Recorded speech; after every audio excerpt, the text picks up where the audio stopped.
have Tony Varicella, the president and founder of the nonprofit Alzheimer's Caregiving and the Caregivers. We're going to continue with 2 more of the 10 guiding principles of caregiving. We're now at 7. Let's continue. Yeah, thank you, Rachel. The 7th one is just basically being aware of what they can do and focusing on what they can do, not what they can't. So in the early stage, they'll be able to still do multiple step tasks. But as time goes on, what happens is it gets smaller and smaller. So then you have to kind of have everything be in a single step, like, wipe the table or fold the laundry or cut this one vegetable for dinner. They can't really express or explain to you what they can or can't do, but you don't want them to feel bad. You want them to feel engaged and participating and therefore part of kind of the family.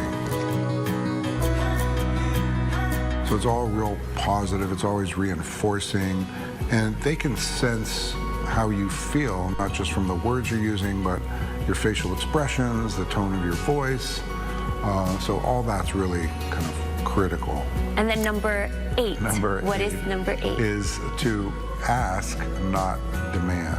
Asking for their help. You're asking if they will come with you to go run errands. Your chances of getting them engaged to actually do something are far greater if your tone is positive, you're smiling and laughing and doing whatever you can to kind of engage them.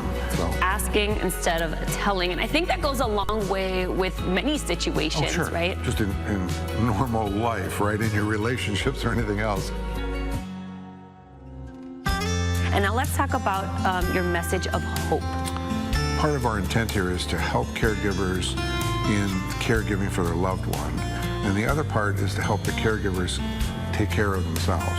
One of the first things you have to do as a caregiver or a unit of caregivers is build your caregiving community, or your ohana, so to speak. And that could be your friends and family. It could be people at your church. It could be people at a club that you belong to. Or you may need to look at professional organizations that have adult daycare for a few hours, because you, the caregiver, absolutely need breaks. If it's a few minutes in a day, if it's an hour during the day, if it's a half a day a week, you need those breaks, but you need a caregiving community to really help you facilitate that.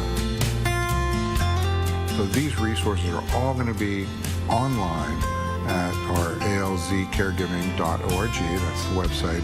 They'll all be online, so you can tap into them anytime you really need it.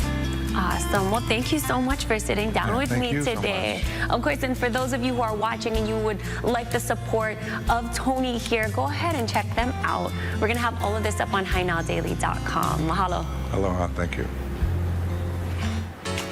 Now, if you want more information about Alzheimer's Caregiving and the Caregivers, you can scan that QR code on your screen.